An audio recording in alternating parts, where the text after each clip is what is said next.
Hey, Faith and Fandom fam. This is Hector with the Faith and Fandom podcast, Artist Alley Aftermath edition for Be a Hero Comic Con, Lincolnton, North Carolina. Now, so here we go. Let's just jump in. Be a Hero Lincolnton. First of all, Lincolnton's not a place I've ever been. It's not a place I knew of even existing until I knew that this Comic Con existed. And I'd have to really go back and look to see the whole exchange and interaction. But Be a Hero, Lincolnton first interacted with me back in 2019. Now, I don't remember if it was me or them or whatever it was, but I ended up signed up to do Be a Hero Lincolnton in 2019. And then I got the call to do San Diego. And I 100% upfront with them, called and canceled. Said and told them why. And it's one of the few shows, maybe the only show, I've directly canceled for any kind of other opportunity. And, I didn't feel, I know I kind of felt bad at that point in time. And, I gave them notice and everything. It's not like I was a no-show, but it's just one of those things of that kind of stuck in my mind. So I always wanted to do this show, not like I needed to make it up to them, not like my presence was going to make or break a show, but because I felt like I had started something and I wanted to finish it. So I was waiting for the first opportunity I had to do this show, which was this year. I also had a friend who said, hey, this show's nearby, and they had mentioned, you should do this show. So, I took that as, all right, fine, I'll do it. Now, it is a solid, right on the nose 3-hour drive from beginning to end from my house to this show. And it's been a financially struggling season for me, just because of expenses. In the small wake of like a month's time, I busted a rim on my car while driving to speak at a camp in Florida. My garage door broke and my air condition went out, and my air condition was out for a solid month. So there was just a lot of financial expenses, not necessarily planning on, that came up with this past few weeks. And so I was thinking, man, like normally my rule is if the show is more than 2 hours away, I'm going to get a hotel. But I couldn't in good conscience, with our financial state, knowing I've got GalaxyCon following it right up after it, get a hotel, just for that. So got up at bright and early at 4:30 and drove all the way there. Now, honestly, the drive wasn't bad, and what made it go by really well was the fact that I was listening to Prince Caspian on the Kindle. If you aren't aware, if you have books in your Amazon Kindle account, like you've purchased digital books, you can have the Amazon robot that shall not be named, because there's one listening right over there, read you any Kindle book you own, even while you're driving. So it's cheaper than audiobooks, and I greatly enjoy it. So I told she shall not be named to read me Prince Caspian, and I made it through the entire book on my drive. Not the drive there, but the drive there and back. Made it through the whole book, which was great. And thoroughly enjoyed it. Got some good stuff out of it. But so took the drive up there. Got there bright and early, right at 8 o'clock, and which was nice. And pull up. It's a high school, which I think this might be the first show in a high school I've done. And I look for where people are going in. I walk in. I find somebody who looks like they know what's going on. And I said, hey, I'm Hector. Shake hands. I was like, I'm with Faith and Fandom. He's like, all right, follow me. And he's, following his little map on his phone. And in the high school gym that I walked into, it was nice. Brand new floors, air conditioned. It was already like crispy, chilly in there. It was like 8 o'clock in the morning. And then we walk out of the gym And when we walk out of the gym, we start walking down the sidewalk. And then we walk in another door down the sidewalk. And as we walk down the hall, we walk into a second gym. Now, the first gym is crisp, air conditioned, right at the front entrance. Like, you walk in the front door and you can see all the booths, and it's, nice and crispy. And then to the left of that, there's a second gym, like around the thing, where it's more of an auxiliary gym. And there were, let's say, 8 vendor tables, maybe 9. And then the rest of the tables in the middle of the room were for gaming and were for people doing things of that nature. So normally, that would be kind of a discouraging thing. To know that you're not going to be in the main room of a show is deflating. Now, this is my first time at the show. They don't know me. They don't have that relationship with me. And they were working with me very well. And I know I wasn't the only one in there. And so it wasn't like I was being punished or anything. It was just like, okay, I'm on this end. And I'm also dealing with that in advance with the fact that GalaxyCon has moved their artist alley out of the main show floor and up to a different ballroom. So I'm already in my feelings about that type of thing. And I even turned down doing another show last week because they only had space to put me in the hallway outside of the convention center. And you know what? I got to be better about booking these things quickly, I guess. So that's on me. That's my responsibility with that. GalaxyCon's a different thing, but with some of these other shows, I got to be more on top of things. But they walked me in, and I wasn't discouraged with that. It was just like, okay, change your mindset, have a good attitude. Don't let this be something that is an issue. And they walk over, and before I can even fully mentally process what's going on here with this and everything else, I see that they're walking me towards an empty table beside a church. Now, in my experience, if there's ever another gospel or Jesus-centric thing at a con, you don't necessarily want to be next to them. One, you may not agree with how they do or present the gospel. 2, it's weird to lump all the Jesus stuff in one section, especially for other vendors, because if too many people walk in and see a clump of Jesus, they might walk away. And 3, just sometimes it can be weird. So I walked in and started setting up. I was like, okay, I'm in an auxiliary gym off the main show floor, and I'm next to a church. And I've been up since 4. And so I was like, you know what? Let me check myself. Let me make sure my heart's in the right place. Let's roll with this. Let's see what God's doing with this. And also, I was really impressed with the fact that a church had taken the time to set up a whole booth at a Comic-Con for a local church to be there, to be present. And, they were kind, they were warm, they were doing outreach well. Part of what they were doing was doing a lightsaber drawing. They were doing 2 lightsaber drawings throughout the day. They had games and activities for the kids, and this is similar to what I saw some church volunteers do at Wake Forest Minicon in terms of activities for kids. And so, like, the more time I was there and the more time I was adjusting to everything, I was like, this is a really solid thing. And the church is called Artisan Church. So if you're in the Lincolnton area, you should, check out Artisan Church. But as I'm coming in to set in and everything, I just greet the people I'm next to, which are some of the artisan volunteers, start setting up my booth.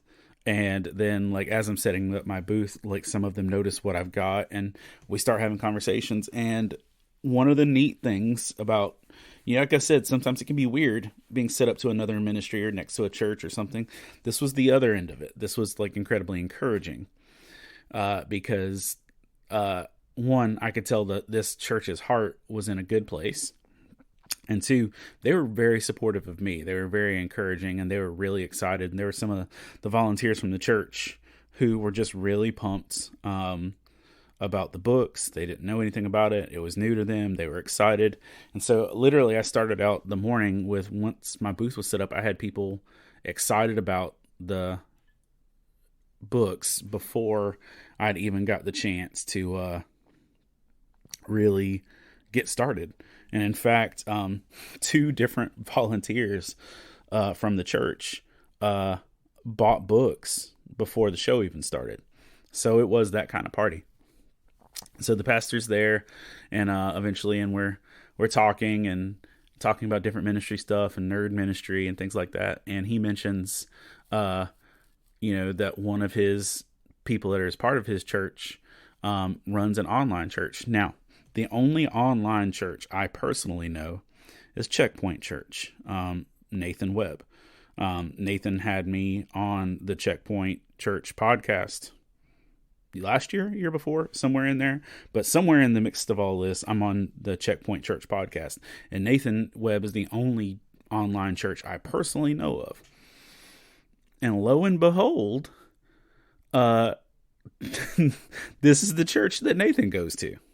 And so not only am I next to a church that's encouraging and supportive, I'm next to a church that also houses one of the more active individual ministry focuses in nerd ministry.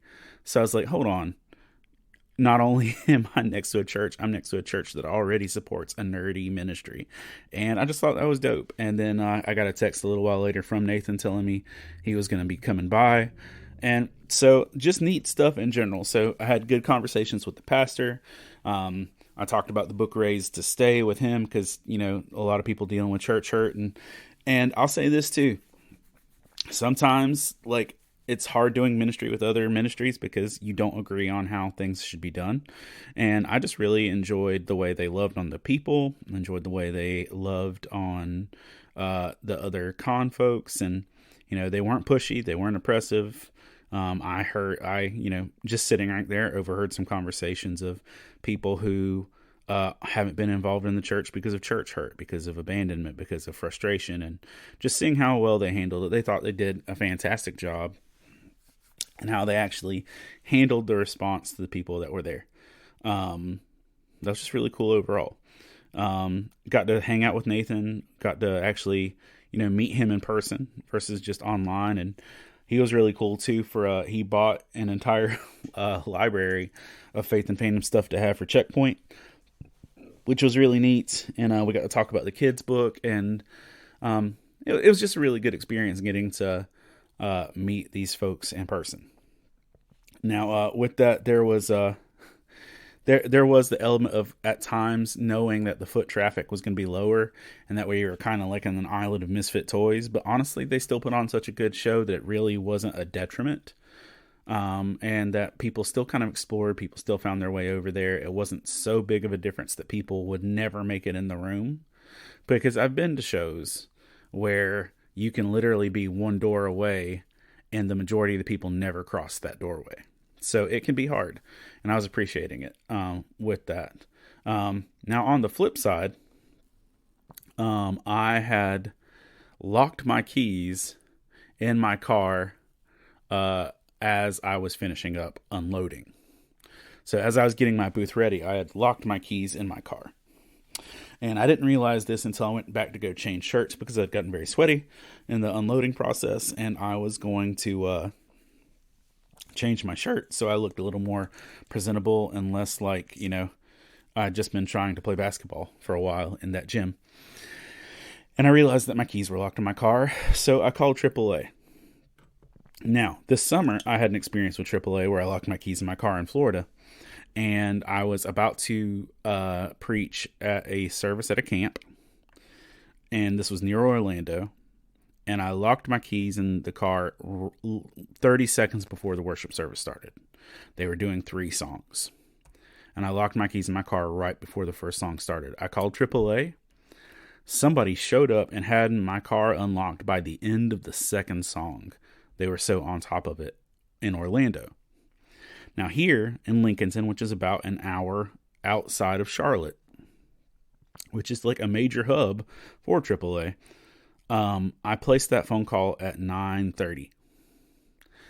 At 2 o'clock, they still hadn't found someone to come unlock my car. I had been on wait. I had been on hold on the app for AAA from 9:30 until 2, waiting for somebody to come unlock my car. And so I'm having conversations, I'm talking to people, but the whole time I'm like, please come let me in my car. Please come let me in my car. And like I was starting to get worried about it. And then I finally called AAA and they're like, we can't find anybody. They said that if you find somebody, we'll reimburse you. And so I asked one of the folks right there from Artisan Church, I was like, hey, do you guys know a mechanic around here? And one of the ladies who was there, and she was super cool. She breaks stuff. One of the ladies that was there, and she was super cool. She's like, she tried to call a police officer friend of hers. They weren't available. They passed me off to a phone number and basically just told me like, look, call these cops. They'll come let you in. And man, 5 minutes after I called the folks on the non-emergency line for the Lincolnton Police Department, a sheriff showed up and let me in my car. On top of it. And, again, that was the local church showing up and helping and being a part of that. And so that was cool. And it was a huge blessing knowing that somebody actually rolled up and did that with me. Let's see. There was one lady, an older lady who had been kind of like walking around, checking out the area we were in, and she was dressed like Harley Quinn. And for some reason in my mind, I thought this lady's gonna hate what I'm doing. Like that internal monologue of like, I'm eyeballing people and I'm trying to assess their emotional and spiritual response to what I'm doing from a distance. And I assessed, man, this lady's going to hate what I'm doing. She's going to hate me. And, she walked up and she picked up, can I still wear my cape? And she's flipping through it. And I told her the gist of what it was. And she literally almost started crying, like tears up. She rolled her sleeve up. She had goosebumps. How much? And when she walked away, she was genuinely choked up by it. And that might be the best adult response to can I still wear my cape I've seen. And it also goes to show you, I have no idea what I'm doing when it terms of like, I cannot judge everybody's response. I'm pretty good at it. I'm pretty good at gauging responses in advance, but I was wrong. I was 100% wrong. That lady was genuinely blessed and she was excited about it. And so that was cool too. Some of the candles were a big hit as well. And I will say that we were also next to cosplayers with a cause, which was cool just hearing them. So literally kind of all of the Jesus-y, social conscious, non-profity things were all in the area. And but one of the other really cool things was the fact that there was a coffee shop outside, Echo Sierra, maybe, a coffee shop food truck. And I got 2 really nice coffees out there. And there was also an organization selling pastries at a very nice price. So I was excited. I got coffee without having to go far. It was nice. And also I was just generally pumped, experience. I enjoyed being at the show. I had a good response from the show. I had a good response from the people doing ministry at the show, even when I wasn't involved. And this also wasn't their first rodeo with Artisan Church being at the con. They had done it the year before. And when I asked the pastor how he got to there, why they were there, man, their heart was just in such a good place for it. So I don't know. I have more of a perspective on their church than I do of the show as a whole. But I also saw that my friend John Hairston, who's one of my favorite painters, was there. So I popped over to the other gym to say hey to him. And I talked to the guy from Two-Land for a while. And if you're not familiar, Two-Land is a clean kids comic superhero. And he's a guy who does ministry in a different capacity, rather than doing, here's the gospel, here's Jesus. Here's a very clean comic book that teaches good, he has Christian morals and values, but something that you can present in the public schools without having to edit it out. So we got to talk about some stuff as well, have some good experiences. But honestly, like, I just had a really good time at the Be a Hero Lincolnton show. Um, I had a good experience with them. They were kind, they were helpful. Being in a second gym wasn't like a, a world-ending issue. I thought they handled it well. That they made sure they told everybody like there's two gyms, go to both, and it was a good experience. I would drive there again for that, and I was generally encouraged and blessed by it. And the coffee helped. The church was a huge blessing with that, and yeah, it's just really good. I also, in some of my downtime, got to read some comics and make my way through some of my comics backlog, which was also good. But yeah, it was just a good, solid experience with how that went. So yeah, that's my general view of Be a Hero Lincolnton. It was a good show. If you're in the Charlotte area, you 100% should set up at this show. If you're on the outside of Charlotte area or near Hickory, you should 100% set up at this show. Yeah, it's just really solid in that capacity. The folks that run it are doing, and also the proceeds from this show go to communities and schools, which is helping kids in schools. So it's a nonprofit show helping kids with schools. And if you've ever worked with CIS, it's a good organization to actually invest in. So yeah, then that's kind of the heart of it. I'm just a couple of days away from GalaxyCon Raleigh and a big 4-day endeavor down there. And so looking forward to that. But before I bounce, I want to take a moment to thank our Patreon supporters: Jonathan Herman, Ron Poteet, Tesh Norton, Scott Ward, Alicia Benson, Candace Davis, Jay Sheed, Jillian, Jason Crutchfield, Mike Perna, Todd Turner, Jonathan Jacobs, Zach Harris, Caleb Grimm, Jeanette Skaggs, Chris Poirier, Jason Bullock, Christina Ray, Sarah Lewis, Patrick Gale, Rebecca Godlove, and Adam Davis. Thank you all for supporting in the way you do, encouraging in the way you do, and helping make Faith and Fandom possible, because literally I'm not that successful of a business person. So if this was dependent on me and my own strength, we'd be strapped. But because of y'all's support and the way God works through you, I get to do some pretty amazing things in ministry. And so thank you for being a part of that. And I can say this, if Artisan Church is still around, Be a Hero Lincolnton is covered in terms of a gospel presence, but I was still grateful to be there. And so if you're in that area, check out Artisan Church. If you're an online person, make sure you check out Checkpoint Church, because they're cool as well. And yeah, I just really appreciate it. So thanks to Be a Hero Lincolnton, and I look forward to seeing y'all on a con floor soon.